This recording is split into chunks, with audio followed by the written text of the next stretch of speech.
Bienvenue sur À la découverte du tarot pour le vlog numéro 3. Ça fait donc 3 semaines que j'ai lancé mon entreprise. Donc pour l'instant, ça se met en route, ça va de mieux en mieux. Donc c'est chouette, j'ai l'impression que tout ce que je commence à mettre en place, ça commence à attirer les gens et à intéresser les gens. Je réfléchis du coup à des nouvelles offres et tout ça que j'aimerais bien vous proposer dès la semaine prochaine si je peux. Alors je me laisse le temps, je reste à l'écoute de moi, de mes énergies, tout ça. Et j'ai hâte de vous montrer ce que ça va être. Ça va être sur la prise de confiance en soi, le fait de parler, exprimer ses idées dans un groupe. Donc j'ai un master en langue étrangère appliquée à la communication et à l'événementiel. Donc déjà il y a tout ce côté communication qui moi m'intéresse carrément et j'ai envie de mêler ça avec le tarot. J'ai un brevet d'études théâtrales et au lycée je faisais 11 heures de théâtre par semaine. Puis du collège au lycée j'ai cravaché le théâtre. J'en ai fait à fond. Après le lycée j'ai fait une petite pause d'1 an et demi à peu près et quand j'étais à la fac j'ai recommencé à faire du théâtre, cette fois-ci plus de l'improvisation. Et j'aimerais bien retrouver une asso de théâtre ou quelque chose pour faire du théâtre ici. Et j'ai acquis pas mal de choses par rapport à ça, pas mal de compétences, pas mal de connaissances. Et également, je fais de la musique. Donc, vous me connaissez pour la découverte du tarot, mais j'ai aussi une page qui s'appelle Nokitia. Et en juin dernier, j'ai fait une scène pour la fête de la musique devant une centaine, voire 200 personnes. Donc, j'ai envie de transmettre tout ça, de vous montrer que c'est possible de faire de la scène, de parler devant des gens, de faire des conférences. Il n'y a pas de peur ni de honte à avoir. C'est souvent la honte qui revient, le fait de ne pas être à l'aise, etc. Et moi, je veux vraiment mêler ça avec le tarot. Donc, je ne vais pas vous en dire plus parce que sinon, je vous dis tout et en fait, il n'y a plus de teasing, il n'y a rien du tout. Mais voilà, je travaille là-dessus. J'espère pouvoir vous en parler dans le vlog 4. En même temps que je lance mon entreprise, je viens d'emménager dans une nouvelle région. J'ai envie de faire plein d'activités. Du coup, j'ai trop de choix. Et j'aimerais vraiment faire une activité artistique qui soit pas du tarot, qui colle pas au tarot. Donc, du théâtre, du chant, de la peinture. J'hésite à reprendre des cours de piano. Aussi, je me suis remis au sport. Pourquoi je vous en parle ici? Parce que déjà, pour moi, c'est important d'avoir une activité en dehors de mon entreprise, une activité autre où je peux rencontrer d'autres types de personnes, où je peux faire d'autres choses et me sortir tout ça de la tête parce que mine de rien, vu que je suis tout le temps chez moi à travailler là-dessus, à faire des tirages, à communiquer avec les gens autour des cartes et tout ça, c'est important aussi d'avoir des choses extérieures et d'autres envies, d'autres passions, etc. Le sport, en fait, ça me permet de rester motivée, d'avoir une énergie en plus.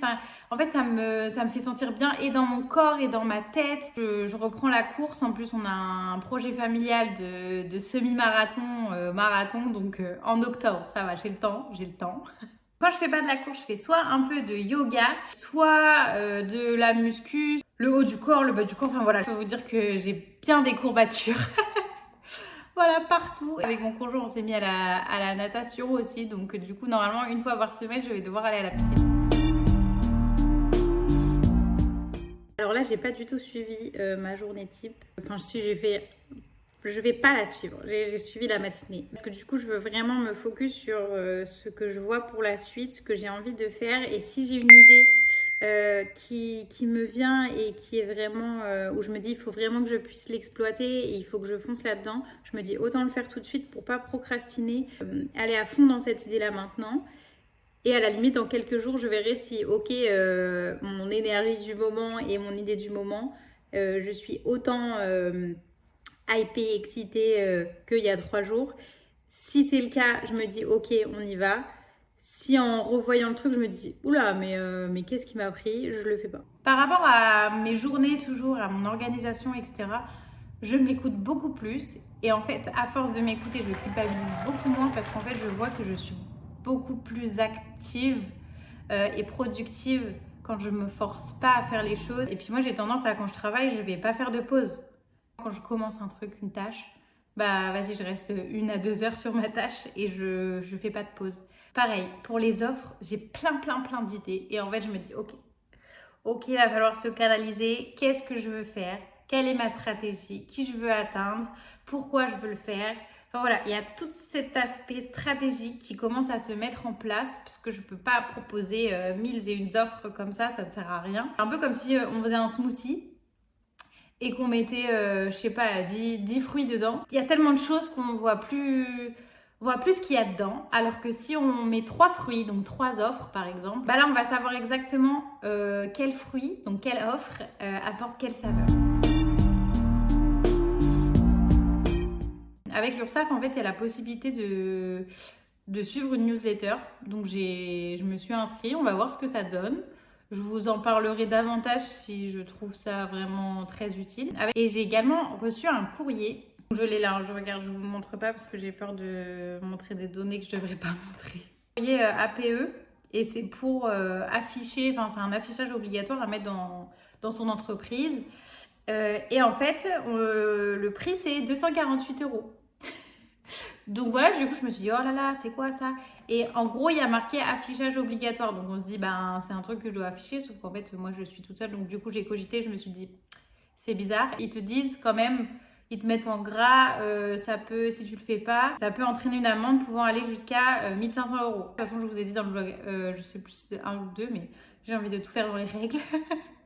Du coup, je commence à me dire, oh là là, c'est quoi ça? Et en fait, pas de panique, en fait, c'est pas obligatoire. Je suis allée voir sur internet et même c'est écrit dans les toutes petites lignes en bas du document. Voilà, on aime. C'est pour les entreprises où il y a au moins un salarié. Vu que je suis toute seule, je n'ai pas besoin de le faire.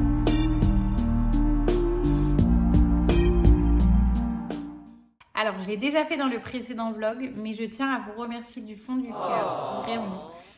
Tous ceux qui partagent, qui commentent, qui viennent me voir en message privé, qui m'en parlent, qui me posent des questions.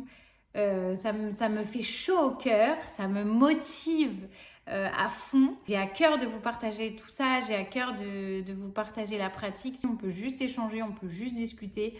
Moi, ça me permettra aussi de comprendre un peu vos besoins, les questions que vous avez autour du tarot, si je peux en parler dans un vlog par exemple. Enfin voilà, n'hésitez vraiment pas. Dans mes tirages, moi, je me sers beaucoup de ce livre aussi, qui s'appelle Le tarot au quotidien de Jade Providenza. Alors, je ne sais pas exactement comment ça se prononce. Il est génial. Genre vraiment, toutes les significations de cartes, tout ça, je trouve ça, enfin, ça me parle carrément. Si jamais un jour, vous voulez vous tenter à l'apprentissage du tarot et que vous trouvez ça génial et que vous avez envie de vous tirer les cartes, je vous conseille fortement ce livre-ci. Dans le vlog numéro 2, je vous avais parlé d'une retraite que j'avais fait avec Noélie Salguera. J'ai pris là, cette fois-ci, son programme Éclosion. J'ai déjà un peu pu parcourir les workbooks du programme, mais ça a l'air génial. Je pense que je vous en parlerai peut-être dans un autre vlog, puisque là, je viens tout juste de commencer. Enfin, j'ai investi là-dedans parce que je trouve que...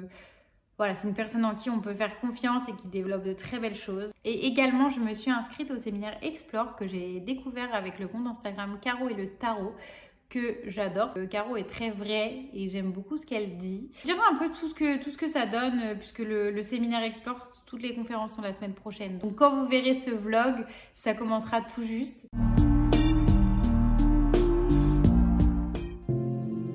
Voici la petite boîte de céramique sur laquelle on avait peint avec Justine. Donc là, c'est la mienne. Je vous la montre comme ça. Je me dis que ça peut être sympa de vous faire un petit suivi. En tout cas, je suis très contente de l'avoir récupérée. Concernant les cartes de visite, alors j'ai pas l'impression que ça ait beaucoup fonctionné. Je vous avais parlé aussi des lives que j'aimerais faire sur Instagram. Je pense qu'il va falloir que je me jette à l'eau. Vraiment, en fait, je vais vous expliquer le truc. C'est que j'ai la trouille de le faire. Je pense qu'à un moment donné, il faut juste se jeter à l'eau et y aller. Donc, je vais le faire. Ce sera un très bon exercice. Et au pire, si je me foire, c'est pas grave. Je vais en retenir que des leçons gratifiantes, j'en suis sûre. En vous parlant d'Instagram, j'ai décidé de vous faire des petits tirages individuels et rapides en story. Donc j'en ai fait 5. Je vous montre juste le jeu que j'ai utilisé, donc le tarot des fées. Alors c'était pas fait exprès, mais là j'ai tiré que des cartes de la suite du printemps, donc des bâtons. Voilà, c'était juste pour vous montrer un aperçu du jeu et les très belles cartes. Ça c'est la petite boîte du tarot des fées. Si jamais vous voulez vous le procurer, vous avez comme ça toutes les infos.